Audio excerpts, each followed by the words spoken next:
الو، ايه الاخبار؟ ايه الاخبار؟ مبروك على كل النجاحات العظيمه اللي حققتها. الله يبارك فيكي، شكرا.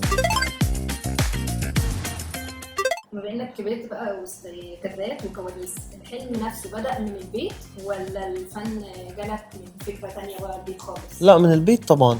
من البيت، لان والدي كان دايما بحضر معاه البروفات، بروح اللوكيشن مع ماما بتفرج وبنبهر. وبابا كان دايما حريص ان هو لو فيلم عجبني يحاول يجيب لي الكواليس بتاعته والميكنج. لو في فيلم وثائقي معمول عن ازاي عملوا الفيلم ده كان دايما يجيبها لي. وكان دايما لو عارف معلومات يقول لي ويحكي لي، وعملوا ده بالطريقه الفلانيه وعملوا ده بالطريقه الفلانيه. فحببني في الصناعه نفسها يعني. لما بيجي لك سكريبت النهارده، اول حاجه بتروح تاخد رايهم ولا اللي بتحسه حلو بتكمل فيه؟ اللي بحسه حلو بكمل فيه، ببقى عارف ان ده هيبقى رأيهم، وكده كده بقول لهم. واللي ببقى متردد باخد رأيهم فيه.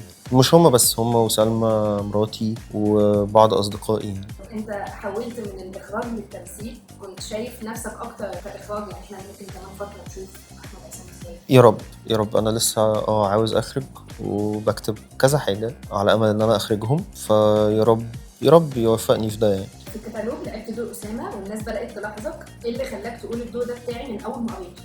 لا، هو اوديشن.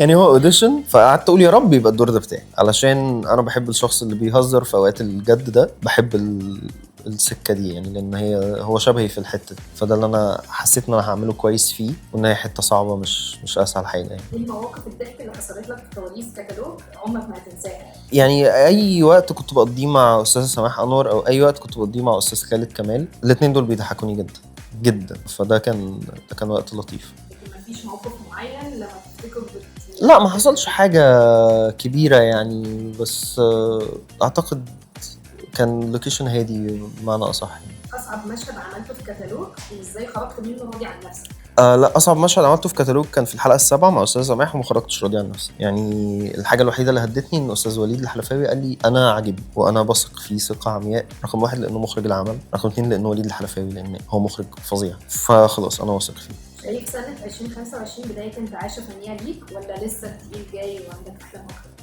هي مش يعني انتعاشة كأن كان فيه وبعدين أنا انتعشت، بس هي دي كانت بداية. فإن شاء الله ربنا يوفقني يعني. لو اتعرض عليك تمثل قدام الفنانة العظيمة حنان يوسف، توافق ولا تحس إنك تحت الميكروسكوب؟ خالص خالص، لا لا، اوافق، بس يبقوا قابلوني لو كملنا مشهد على بعض، عشان هنموت على روحنا من الضحك. لو عملت فيلم عن حياتك هتسميه إيه وهتختار مين يمثله؟ هسميه حاجات اوعى تعملها، وانا همثله. أول جملة تيجي في بالك لما تسمع كلمة تمثيل؟ ماما. لو خيرناك مثلا ما بين التمثيل والإخراج والكتابة، هنشوف أحمد عصام السيد كمان 10 سنين مكتوب عنه بأنهي أكتر يعني؟ لا، مش عارف. انا ما كنتش عامل حسابي ان انا هخش التمثيل، على الرغم ان كل الناس كانت بتقولي ان ده هيحصل. ولما جه انا، ده كان باب اتفتح من عند ربنا، فخلاص ما عندتش يعني، وابتديت اسعى فيه. وانا اوريدي كنت ابتديت اسعى شويه، فلقيت ان السعي جايب نتيجه اسرع من ما كان جايب في الاخراج مثلا. فابتديت مع يعني خلاص اعرف ان ربنا له حكمه وله تدابيره، وما عندتش. فالله اعلم بقى ايه اللي هيحصل كمان 3 سنين، كمان سنتين، الله اعلم. لما بتتفرج على نفسك في عمل بيكون ايه اول رد فعل؟ تحب اصلا تتفرج على نفسك؟ لا، ما بحبش اتفرج على نفسي خالص. ما بحبش اتفرج على نفسي خالص. ببقى بشوف كل الدفوهات، وبشوف كل الحاجات الغلط والحاجات الوحشه اللي عملتها، وببقى مش عارف ابقى براحتي. لو خيرناك ما بين كذا دور انت ممكن يجيبهولك، دور جامد بس شرير قوي، ولا بطل لطيف بس عايش قصه حب، هتختار ايه؟ شرير. لو وزبه ادتك المايك 10 ثواني وقالت لك قول حاجه للجمهور تسيب بصمه عنك؟ لا، مش هعرف اسيب بصمه عني، بس هقول لهم يا رب افضل خفيف على قلبكم، ويا رب يوفقني في اللي جاي، وافضل عند حسن ظنكم يعني.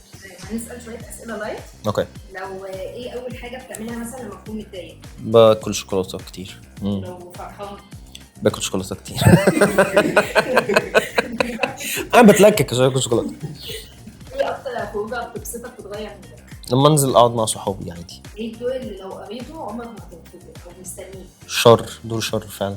شكرا جدا ان احنا كنا معاك النهارده. انا اللي شكرا ميرسي، شكرا.